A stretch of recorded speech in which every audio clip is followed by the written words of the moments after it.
1600年，日本港口人来人往，码头上一艘商船缓缓靠近，吸引了众人的目光。很快，码头边的人们停下了手里的活，因为他们惊讶地发现船上竟然站着一群金发碧眼的外国人。正是这艘来自荷兰的货船改变了日本的命运，亚洲之光冉冉升起。然而，短短几十年时间，日本又摇身一变，成为了世界公敌。19世纪，世界风起云涌，一场前所未有的巨变正在酝酿。历经100年，西方各国找到了工业革命这个通向下一个时代的关键钥匙，而同一时代的东方则远没有那么幸运。于是，逐渐成长起来的西方资本主义各国开始对神秘而富饶的东方虎视眈眈，其中最先倒霉的就是日本。在很长一段时间里，日本都是闭关锁国策略的头号推崇者。这个身处于太平洋之上的飘零岛国，为自己搭建起了一道无形的围墙。纵使围墙之外有万千诱惑，日本也依旧不为所动。这样的情况足足持续了200多年。然而，再坚固的围墙也有被打碎的一天。1853年，在西方列强的胁迫下，日本出于无奈打开了紧闭的国门。随后，一系列不平等条约的签订，更是令日本陷入绝境。可是，绝境之中亦有生机。这反倒成为了日本崛起的开端。殖民者入侵后，日本的封建体制加速瓦解，一批有识之士高声呼喊，要展开变法，全面向西方学习，唯有如此，日本才能获得一线生机。其实，变法的伏笔早在1600年便已经埋下。那时，一艘名叫利福特号的荷兰商船驶入日本港口，改写了日本的外交历史。这是日本第一次与西方直接贸易。9年后，两国更是正式建立了外交关系。随着交往的不断深入，西方的各类思想沿着船舶航行的轨迹漂洋过海，传到了日本。蓝学兴起，蓝学的出现无形中改写了日本历史的走向。在列强叩响日本国门的那一刻，为日本找到了另一种可能。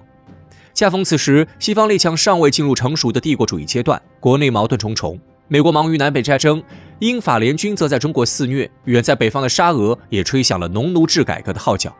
在国与国相争的缝隙里，日本获得了难得的喘息机会。就这样，一场轰轰烈烈的明治维新终于开始了。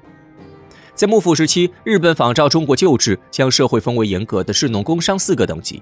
武士是武装力量的象征，但是除了将军拥有特权外，其余武士的日子往往也不好过，常常贫困潦倒。与武士拥有着同样尴尬处境的还有商人。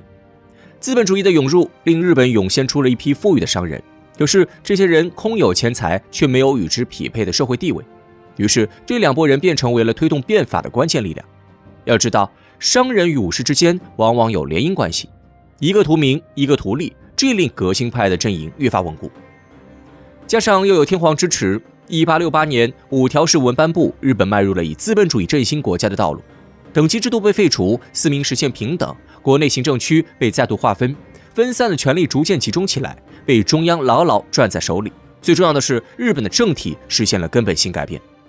1889年，大日本帝国宪法颁布，由此日本成为了亚洲第一个拥有近代宪法的国家。宪法规定，从今往后君主立宪才是日本唯一奉行的真理。日本用了短短20年完成了新生，从曾经落后的封建国度一跃成为了先进的资本主义国家。日本凭借着惊人的学习力与常人难以企及的决断力，成为了当时名副其实的亚洲之光。然而，太阳之下必有阴影，日本的阴影也逐渐酝酿。国家的强大不仅给日本带来了发展，也留下了难以消弭的副作用。日本的军国主义开始抬头，为日本成为人人喊打的世界公敌埋下了伏笔。但其实早在平安时代，日本便有了军国主义的影子。军国主义与武士阶层密不可分，是武士道精神的扩大化与极端化。日本武士诞生于平安时代，随后逐渐壮大，甚至凌驾于皇权之上。原因非常简单，武士才是掌握军队实权的人。政令出自朝廷，但军令却被幕府牢牢掌控。镰仓幕府成立后，成为了第一个执掌政权的日本武士集团。在往后的600年时间里，日本名义归天皇管辖，实际上不过是幕府的地盘。因此，尚武精神被牢牢镌刻在日本人的骨血之中。日本的武士有着自己特殊的信仰，在必要时刻甚至可以抛弃生命。他们被洗脑为天生的战士，愿意为国家牺牲一切，主张强者为尊，是军国主义最有力的鼓吹者。过去，尽管日本有着军国主义的苗头，但碍于实力有限，终究是有贼心没贼胆。可是明治维新后，日本强势崛起，军国主义也跟着蠢蠢欲动。在此背景下，大陆政策诞生了。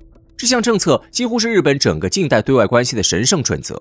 这项特殊的政策概括起来十分简单，不惜一切代价进行扩张。而日本的扩张政策有一套自己的逻辑。日本人认为，想要征服中国，就得先拿下满蒙地区。之所以要征服中国，本质上是为了征服世界。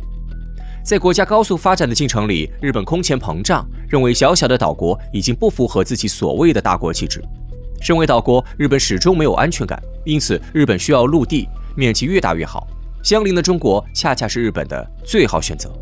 日本垂涎中国的各项资源已久，可此前一直不具备与中国叫板的能力。谁料近代之后，风水轮流转，腐朽不堪的清王朝根本不是日本的对手。日本大喜过望，自以为最好的时机已经到来。恰逢此时，日本又与德国产生了密不可分的联系。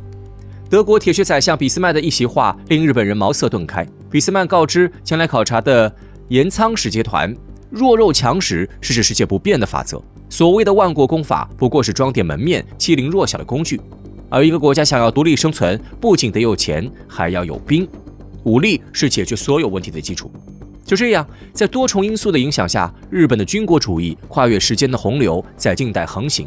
日本沾沾自喜，以为掌握了发展的奥义，殊不知自己偏离航线，踏上了一条万劫不复的道路。确立了目标后，日本便开启了自己的征程。日本处心积虑，但仍对中国怀有恐惧和忌惮，不敢直接对中国大陆下手，便先在1874年挑衅台湾地区。短短1年后，朝鲜也遭了殃。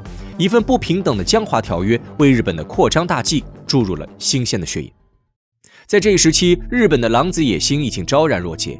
日本要成为东亚的王者，然后从东亚出发征服世界。随后，日本在1881年确立了宪兵制度，并且颁布了一系列法律，将军人的地位提升到了前所未有的高度。另外，日本没有忘记为自己培养秉持军国主义理念的下一代，甚至将这一思想融入到了教育领域。就这样，日本的军国主义体制完全建立起来。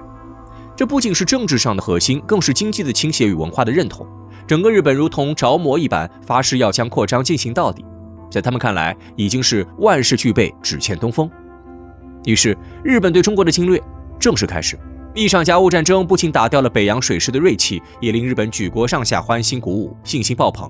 毕竟，在日本人的印象里，中国始终是遥不可及的强大存在。可这一次，日本却创造了历史，将北洋水师按在地上摩擦，如何不叫人兴奋？随后，日本遵循着自己的规划，从东北入手，慢慢蚕食中国。最开始，日本态度嚣张，声称3个月内灭亡中国。从这些言论中也不难看出，随着战争的不断推进，日本已经逐渐疯狂。9·18事变后，军国主义彻底控制了日本的国家政权。这个曾经美丽的岛国，现在已经沦为了彻头彻尾的战争机器。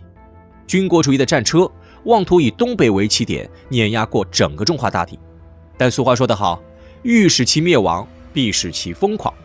日本的举动恰恰说明它离毁灭不远了。面对日本的侵略，中国军民奋力抵抗，日本的阴谋被击得粉碎。这种时刻，日本原本应当及时收手，迷途知返。可是走入疯狂的日本早已执迷不悟，最终他成为了全世界的公敌。哪怕其欧洲的朋友德国已经投降，但日本依然要与全世界顽抗到底。美国二话不说，直接用2颗原子弹轰炸广岛和长崎，粉碎了日本最后一道心理防线。面对如此强大的军事实力，日本才不得不妥协。但实际上，直到今天，日本依旧不像德国那般公开反思战争罪行，甚至有相当一部分日本人依旧固守着他们军国主义，令人可悲可叹。从亚洲之光到世界公敌，归根结底，这都是日本自己一意孤行做出的选择。